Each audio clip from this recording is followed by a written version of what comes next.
Hello there, very good evening. This is the weekend edition of Primetime News on TV1 for the Newsfirst, where the people come first. I'm Martin Satyanesan. Let's start off with a look at your headlines for this evening.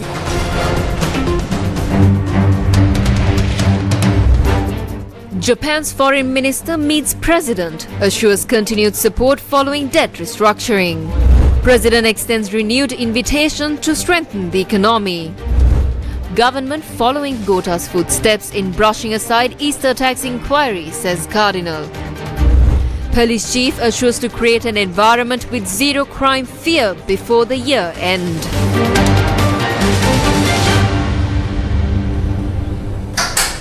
On to those stories in detail.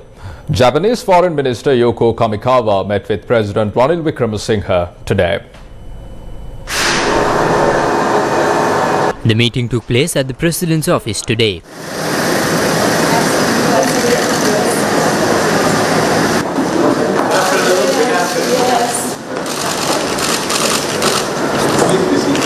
The President's media division said they discussed matters on debt restructuring and economic reconciliation. Future investment projects to be carried out by Japan in Sri Lanka were also discussed in the meeting.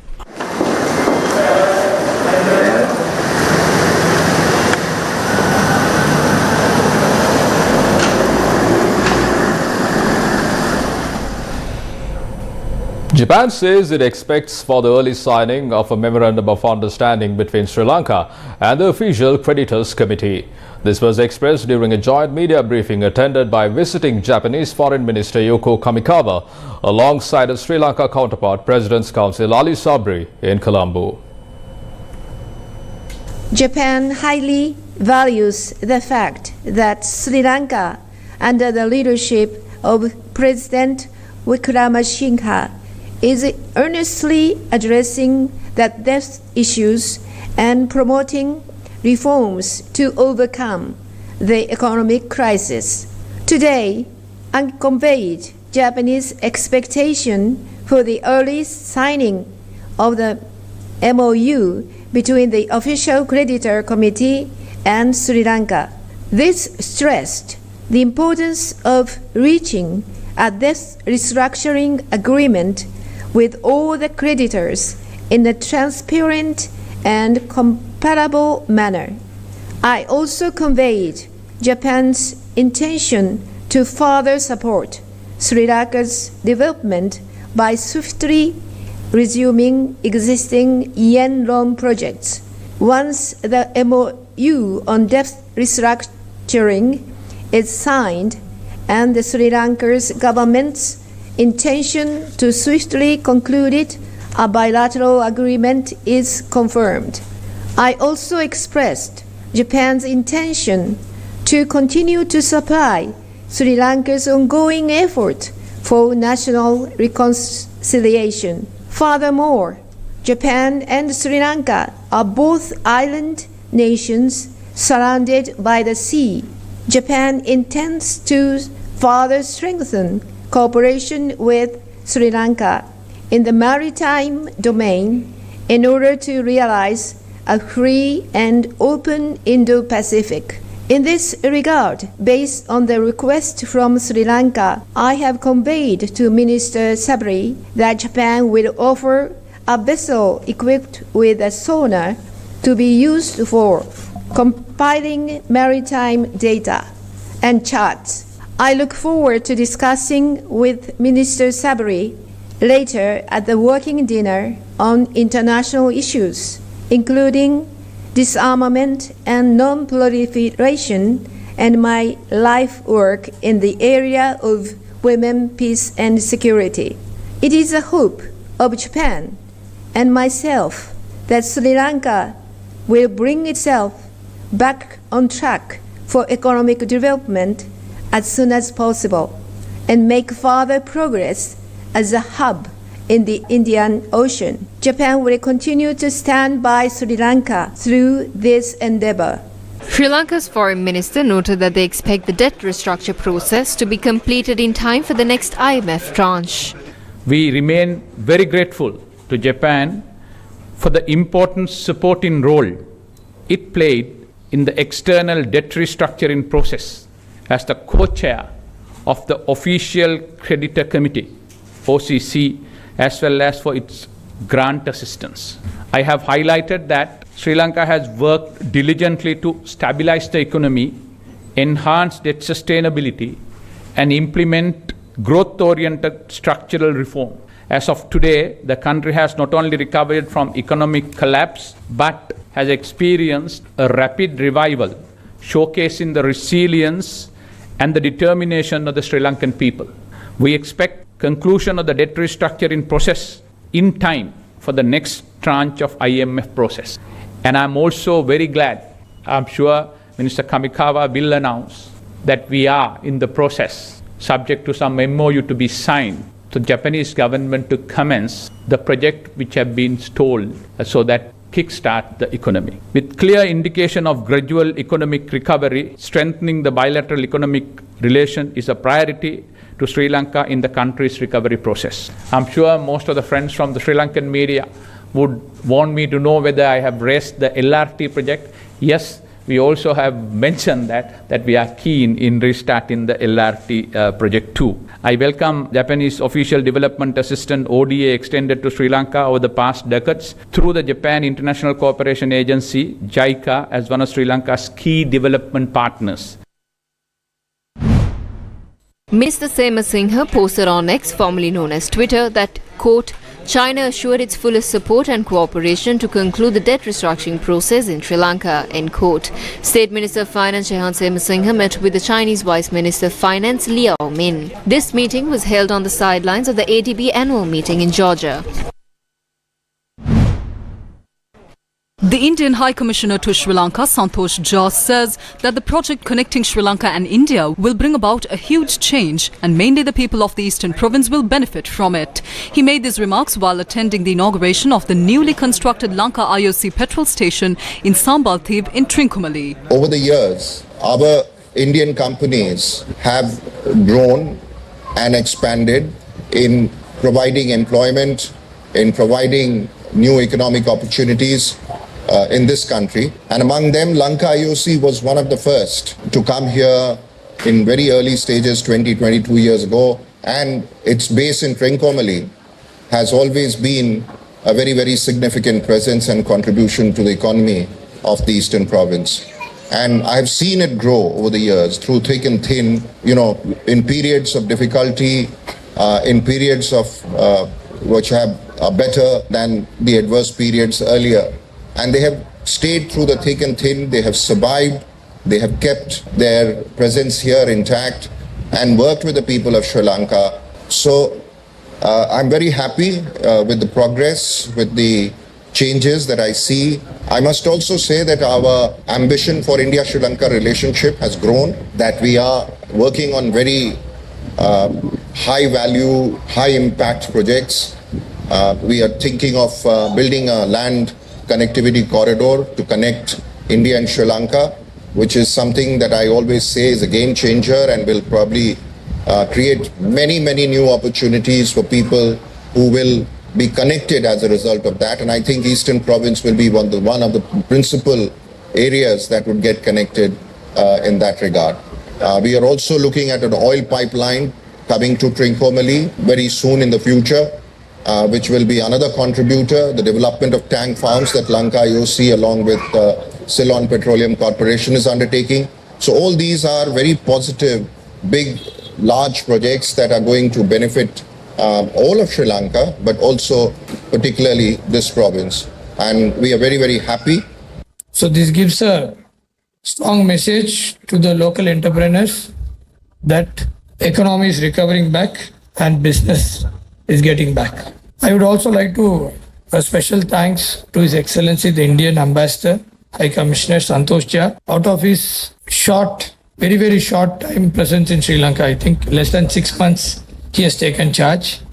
Within the 6 months, we are very happy that Eastern Province is one of his priority visits. This gives a strong message to everyone that the government of India and the embassy in Colombo has a priority in looking forward in the development of Eastern Province. Archbishop His Eminence Malcolm Cardinal Ranjit says that the attempts to sweep under the carpet the investigation into the Easter Sunday attacks that began with former President Gotabaya Rajapaksa refusing to implement the recommendations of the Presidential Commission that investigated into the Easter Sunday attacks are being reinforced by the current government. He issued the statement in response to the press release issued by former President Gotabaya Rajapaksa.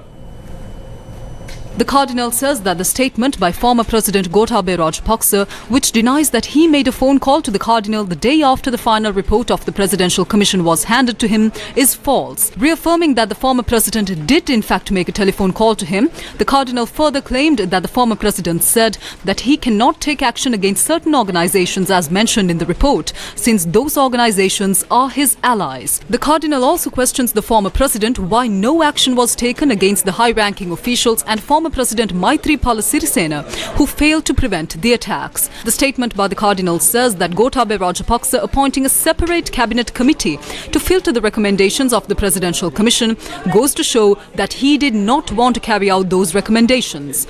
The Cardinal says that it is clearly evident that investigations on the attacks were hampered due to senior officials investigating the Easter Sunday attack at the CID being changed and those favoured by Gotabaya Rajapaksa replacing them. Archbishop His Eminence Malcolm Cardinal Ranjit says that the attempts to sweep under the carpet the investigation into the Easter Sunday attacks that began with former President Gotabaya Rajapaksa refusing to implement the recommendations of the Presidential Commission that investigated into the Easter Sunday attacks are being reinforced by the current government. His Eminence Malcolm Cardinal Ranjit's statement adds that a truthful and transparent investigation needs to be carried out to probe into the attacks and that he is waiting to see action being taken.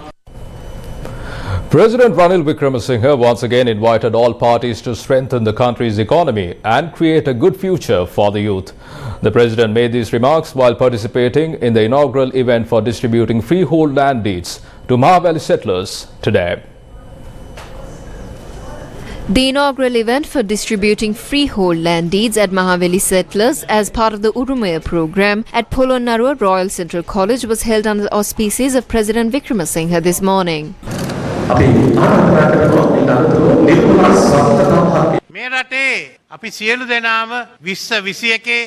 All of us Sri Lankans suffered in 2021, 2022 and 2023. The economy of the country was collapsed. Most of the times we did not have money in hand. We lived with many hardships. Now we are solving these problems step by step. We have a journey of 2 to 3 years ahead of us. The Foreign Minister of Japan will be meeting the Prime Minister and I to inquire of us the assistance we need for the following 3 to 4 years. A delegation from the World Bank will be coming in June to assess our progress so far. We have to show this. We have to show them what we are following. We have to work according to that to recover the economy of our country. So let's walk on this road. The best solution is for all of us to unite and work together. I have never encouraged division. This is an extraordinary government. This is a government that stepped up without rejecting. That is a world record. When others were handed over the government, all of them tried to escape. When the Prime Minister goes to Olympics, he should take all of them. However, to get the work done, we had to get together. Now this part has been completed. I'm telling others, let's unite and go ahead. We have to get through all this hurdle within the next 2 to 3 years to build a successful economy, not for our future, but for the future of the youth.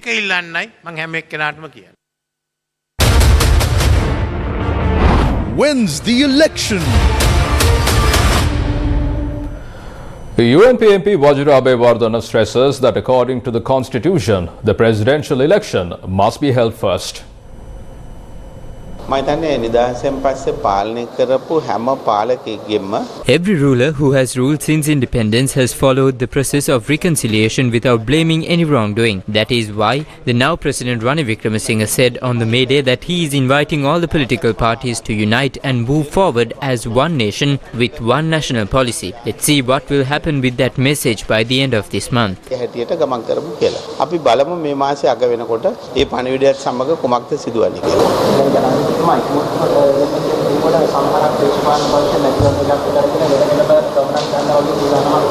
අපි බලමු ඉතින් ඒ අය සියලු දෙනාත් එක්ක සාකච්ඡා කරලා ප්‍රජාතන්ත්‍රවාදීව වැඩි අවසන් කරමු. දන්නේ ආණ්ඩුක්‍රම ව්‍යවස්ථාව අනුව නම් තිබෙන්නේ ජනාධිපති මැතිවරණය. wins the election. National organizer of the National People's Power, Nalin Hevage, says that the politics of the president is invalid. Media prove that Ranil's politics is invalid. There is only Ranil, Sagala and Vajra. No one else have joined the party. They don't have the power of the people. They don't have a people's base as well. There's no people's mandate as well. What Ranil is doing now is damage to the country. Vajra, at least hold a meeting in a village to see if you can be a part of the ruling party.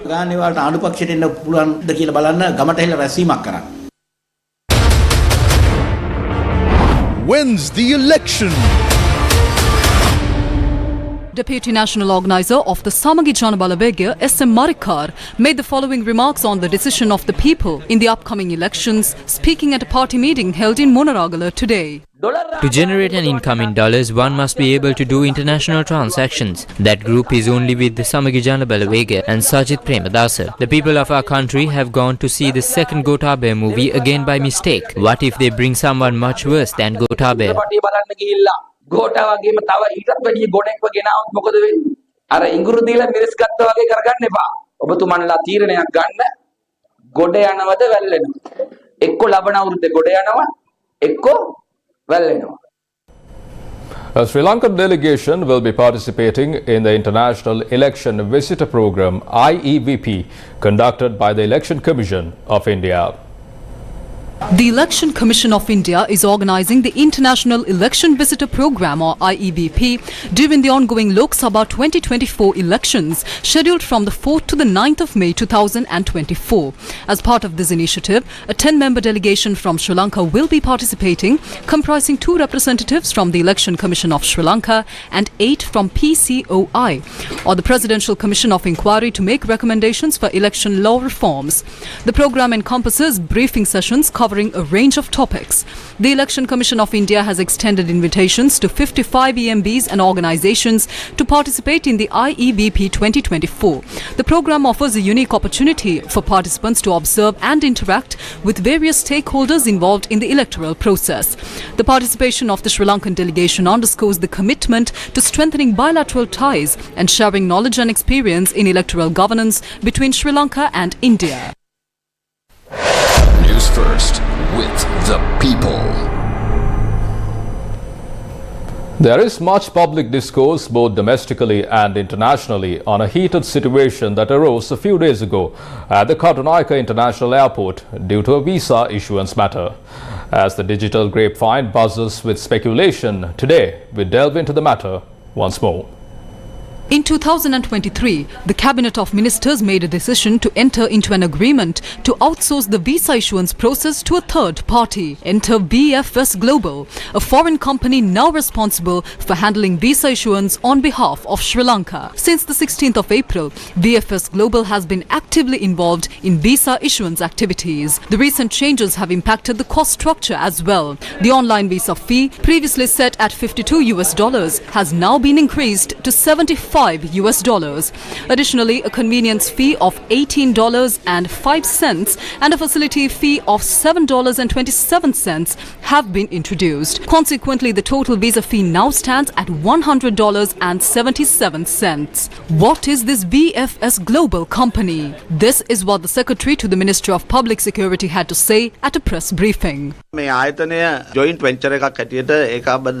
The company operates as a joint venture. GBS Technology Services, IBS Global and VFX Worldwide Holdings Limited have entered into an agreement with the Department of Immigration and Immigration to facilitate the visa issuance process. ශ්‍රී ලංකාවට visa ලබා ගැනීමෙන් විදේශ සංචාරකයන් පැමිණීමට අපි අවස්ථාව ලබා දීලා තියෙනවා. According to this agreement, is it this very company that also approves visas and decides on the visa fees? It is the Department of Immigration and Immigration that holds the responsibility of visa approval, deciding visa fees and collection of the fees. All that is decided by the Department of Immigration and Immigration. Therefore, we don't have to face any legal issues in this regard. Only the Information Supply Division, which maintains the website and the call center, is in coordination with this company. They charge a separate fee for facilitating the process. All this is done legally, with all necessary permissions being obtained. ඉහට සැලසුම් කරලා නිසි විදියට ගිවිසුම් ගත වෙලා කරන ක්‍රියාවලිය. No, we are not making any payments to them. මේ සම්බන්ධයෙන් This controversial situation arose due to an overcrowding at the visa issuance counter and the rejection of a visa application by an individual who subsequently engaged in an intense conversation. In response to this heated scenario, VFS Global decided to withdraw from visa issuance activities. As a result, immigration officials reverted to issuing visas at the previous rates. Opposition leader Sajid Premadasa also expressed his views on the controversial issue of visa issuance in a program held in Casbaba today.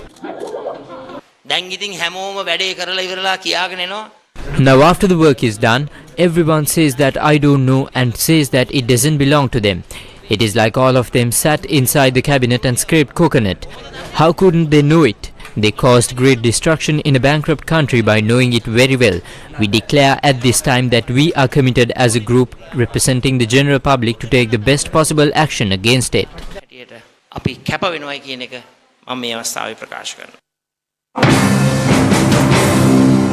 The Frontline Socialist Party says that the government has lost a large amount of dollars through the new visa system. The country has lost a large amount of dollars. When the visa, which was issued for $55, is now being issued for $100, the government loses $45, which is earned by a third-party company. The government incurs a total loss. It was expected that 3 million tourists will visit Sri Lanka this year. If 3 million tourists come and the company charges $40 more per person, then how many dollars will go out of the country?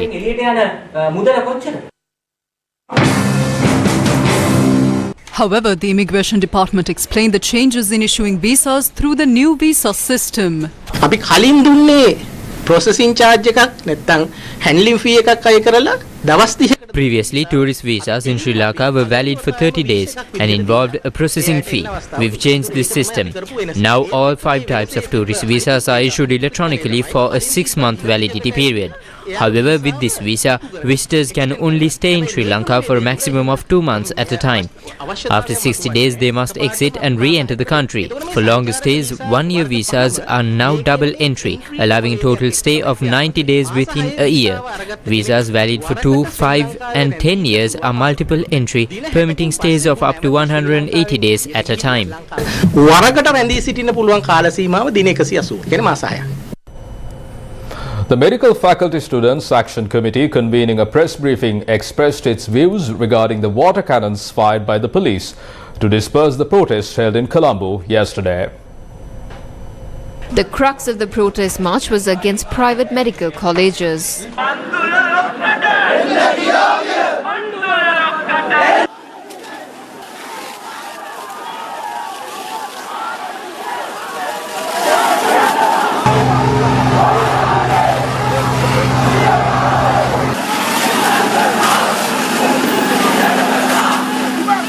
ශිෂ්‍යයන්ට පැහැදිලිව ජල ප්‍රහාර එල්ල කරා ඊටාම ම්ලේච්ඡ විදිහට ඒ හේතුව නිසා Students have been attacked brutally with water cannons. A student has become hearing impaired now as his eardrum was damaged.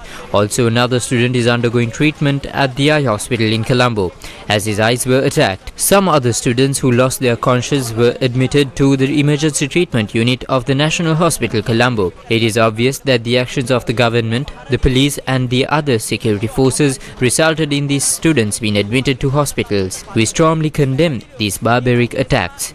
We would like to ask the government if they can suppress and stop student movements. මේ ම්ලේච්ඡ ප්‍රහාරය අපි දැඩි ලෙස හෙලා දකිනවා. මේ විදිහට මර්ධනය කරලා මේ ශිෂ්‍ය ව්‍යාපාරය නතර කරන්න පුළුවන්ද කියන එක අපි ආණ්ඩුවෙන් නැවත අහන්න කැමතියි. Doctors for Free Education also commented on the attack on the protest. As an organization of Doctors for Free Education, we strongly condemn the attack on the protest of the medical students yesterday. This Ranil Rajapaksa government, which has become a pre-scale puppet of the IMF by now, has come to the position of principle to privatize the entire education, including higher education, to open the doors to their crony money lenders and crony gangs for profit. That position is the policy that is being implemented.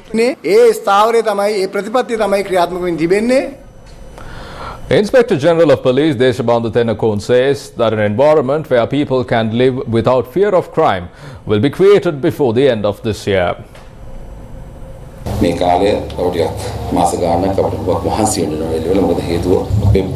have to work hard for a few more months because there are things that are out of our control. Despite the crime prevention and drug prevention, the COVID pandemic and the chaos that followed, the police did not have the ability to take control of it. At the end of this year, we will create an environment where people can live without the fear of crime. We will not give any leeway to the underworld criminals and to the criminals who kill people with weapons. In that regard, we will take the maximum measures that can be taken within a legal framework. With the support of the public, crime and drugs will be eradicated and an atmosphere will be created where people can live without fear.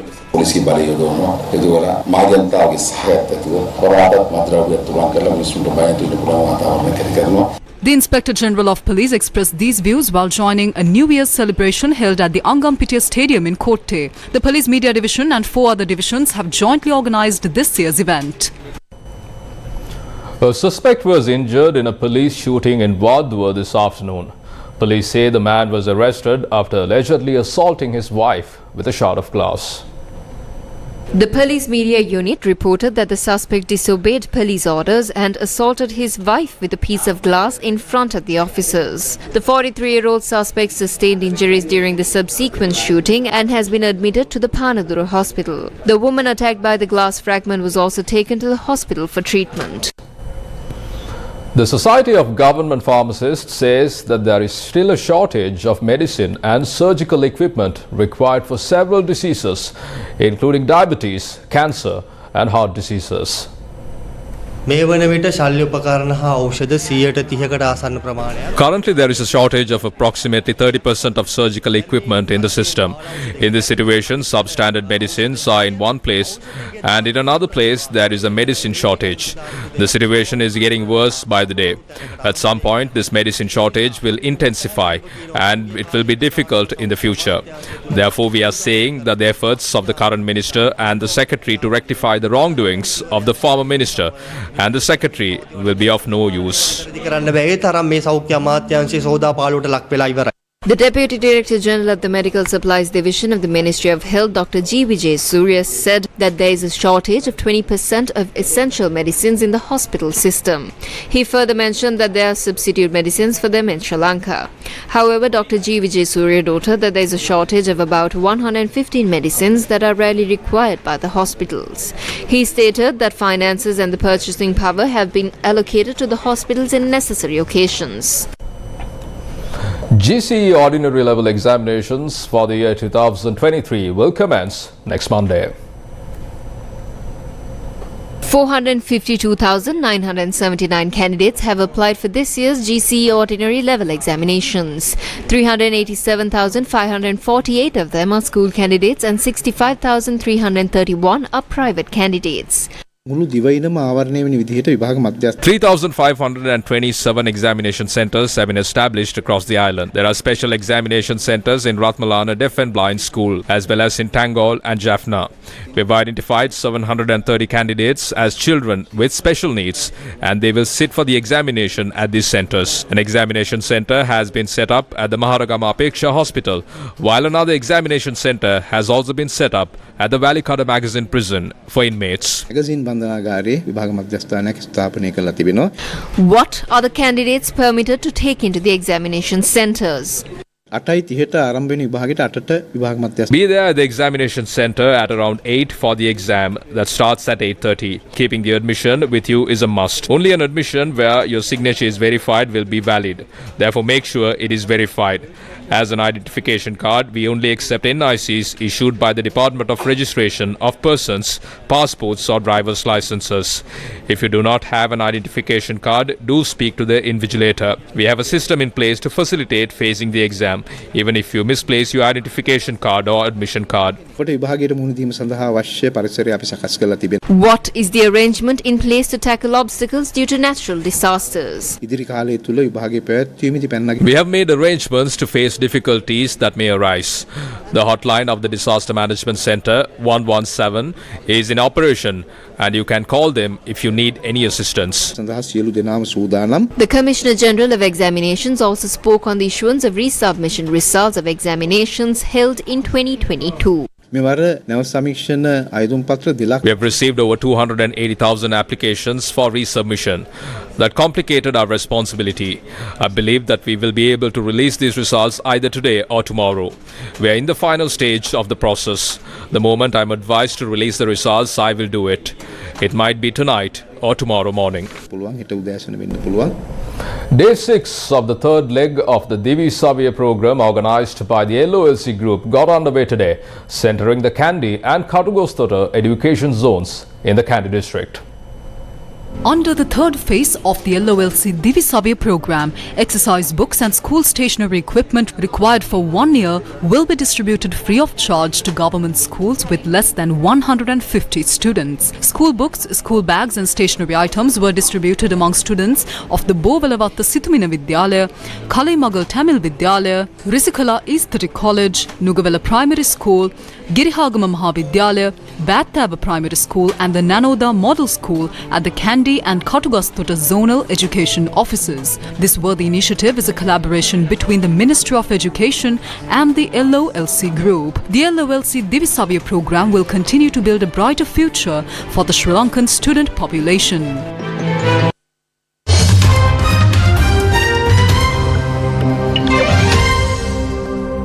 Up next is The World Today.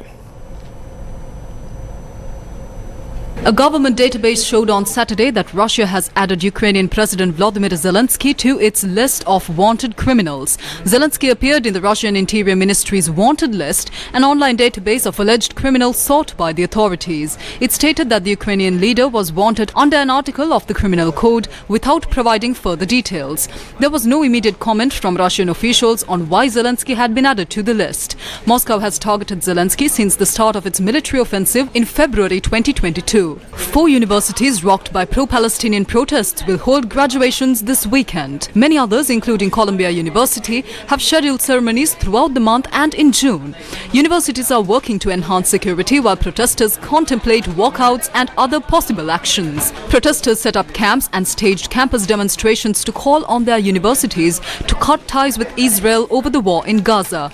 Many colleges responded by calling police, leading to thousands of arrests. Foreign media report that there have been demonstrations at nearly 140 institutions across 45 states and Washington, D.C. since the protest started at the University of Columbia last month. Student protesters have so far, for the most part, have been quiet about plans for disruptions at graduations, which are known as commencements in the U.S. 3 Indian nationals have been arrested and charged over the killing of a Sikh separatist leader in Canada, which sparked a major diplomatic row between the two countries. Hardeep Singh Nijjar, aged 45, was shot dead last June by masked gunmen in a busy car park in a Vancouver suburb. The diplomatic row escalated after Prime Minister Justin Trudeau alleged India's government may have been involved. Delhi strongly denied the allegation. In announcing the arrests on Friday, Superintendent Mandeep Mukhar said the 3 suspects were Karan Brar, aged 22, Kamal Preet Singh, aged 22, and 28-year-old Karan Preet Singh. He said all 3 had been living in Edmonton, Alberta when they were arrested. Court records showed that they have been charged with first-degree murder as well as a conspiracy to commit murder.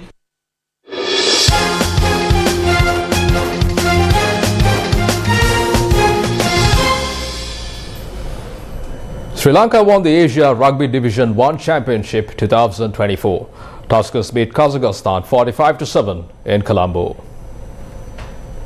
The Asia Rugby Division 1 Championship final took place at the Colombo Racecourse. The Asia Rugby Division 1 Championship marked the return of international level rugby to Sri Lanka after an absence of 11 years. The Tuskers dominated the first half, leading the way 31-0. The momentum continued in the second half, with Sri Lanka further extending their lead by adding another 14 points to their tally. Despite a valiant effort from Kazakhstan, who managed to secure 7 points in the latter half, they were unable to overcome Sri Lanka's commanding performance. Sri Lanka emerged triumphant in the final, securing a resounding victory with the final score of 45-7 points. From that, we bring to a close this edition of Primetime News on TV1. For details of these stories and much more, simply log on to our website www.newsfirst.lk. For the News First, where the people come first, I'm Martin Satyanesan. You take care and good night.